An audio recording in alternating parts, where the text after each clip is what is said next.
Então, como vimos no pequeno vídeo anterior, existem conceitos bem complexos envolvendo essa geração de segunda harmônica, a transformação do feixe infravermelho em 1104 nanômetros num feixe de luz visível em 532 nanômetros. Os conceitos chaves que você deve decorar se quiser entender com mais profundidade como é que ocorre a geração desse tipo de laser é, em primeiro lugar, a anisotropia, que é justamente a propriedade desse cristal mudar as suas propriedades ópticas conforme a sua posição. O KTP ele é um cristal anisotrópico, ou seja, fortemente dependente da posição em que ele é inserido no caminho óptico. Em segundo lugar, existe uma propriedade chamada phase matching, ou casamento de fases. O phase matching ele é atingido quando a posição desse cristal é ajustada com bastante precisão. Tem outras formas, em determinados equipamentos, de você conseguir promover o phase matching sem a necessidade de um ajuste preciso de sua posição. Isso a gente chama de phase matching não crítico, ajuste phase matching não crítico. Para você obter esse ponto de não criticidade, eu tenho que aquecer esse cristal, geralmente em temperaturas na faixa de 200 graus Celsius, o que torna também muito desafiador, porque como que eu consigo manter uma temperatura tão elevada no interior do meu equipamento, por exemplo, já que na ponteira é totalmente inviável, porque teria riscos bastante pronunciados de você gerar uma queimadura no próprio paciente ou em você mesmo, então isso é inviável. Porém, em alguns equipamentos fechados é possível você chegar a essa temperatura. Entretanto, os revestimentos, os coats empregados na superfície do cristal tendem a não aguentar essa temperatura. Por isso, os sistemas de ajuste de phase matching não crítico, eles são pouco comuns no mercado. Em geral, você tem ajustes críticos, que você depende diretamente da posição desse cristal, ou quase críticos, que são justamente aqueles ajustes em que eu tenho uma temperatura termostatizada, regulada desse cristal, associada a um pequeno ajuste de ângulo de phase matching. Então, o phase match é um conceito importante para ser memorizado, assim como um outro conceito que é diretamente relacionado ao phase matching, chamado de walk-off, ou completamente spatial ou walk-off.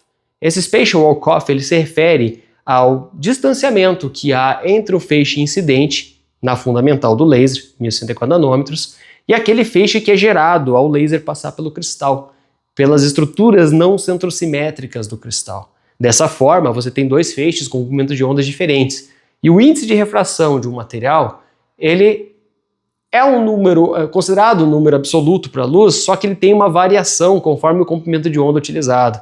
Então, para um comprimento de onda específico, o valor do índice de refração ele é fixo. Mas como eu tenho dois comprimentos de ondas diferentes, eu tenho dois índices de refração, o que pode fazer com que haja um distanciamento, uma alteração do trajeto desse feixe de luz no interior do cristal. E esse distanciamento entre o feixe incidente e o feixe emergente faz com que a geração da segunda harmônica pelo phase matching seja menos eficiente. Você tem uma perda de eficiência.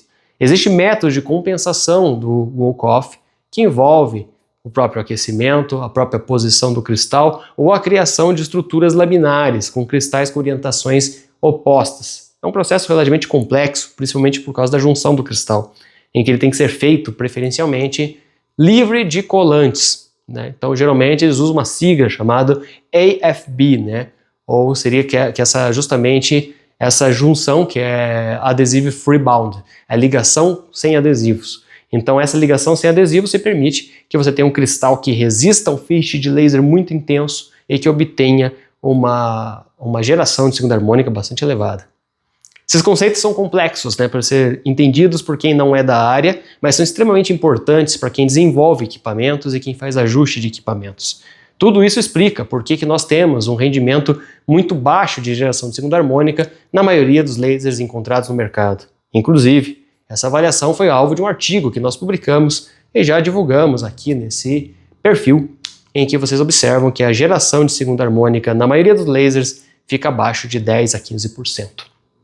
Embora a máxima eficiência teórica esteja lá em torno de 80%, e o mínimo que a gente deveria atingir nesses equipamentos seria na faixa de 50%. Por isso que é importante vocês ficarem de olho em bons equipamentos, utilizando bons cristais. E é bem importante também ter em mente que bons cristais eles custam caros, muito caro. Então, assim, cristais de baixo custo, baixo valor, comprado em sites chineses, aí sem uma origem certa, né, e com teste de qualidade, costumam ter eficiências muito baixas. E é por esse motivo que você vai ter uma dificuldade maior na remoção desses pigmentos alaranjados e avermelhados. Por isso, é importante justamente você ter esse cuidado com a procedência e não ser enganado, até porque a luz verde ela fica no centro do espectro visível e a gente tem uma sensibilidade maior a essa cor de luz, a luz verde. Por isso, mesmo que eu tenha 1% de luz verde naquele feixe incidente, vai aparecer muito forte e vai me dar a impressão de que tem realmente uma grande quantidade de luz em 502 nanômetros, sendo que na verdade a maior parte ali é de 1104. Além disso, o mau posicionamento, o emprego de KTPs de baixa qualidade vão fazer com que a durabilidade deles seja muito baixa. Isso vai fazer com que eles se trinquem rapidamente. Provavelmente muitos que estão vendo esse vídeo já passaram por situações em que teve esse cristal danificado e tiveram que fazer substituição.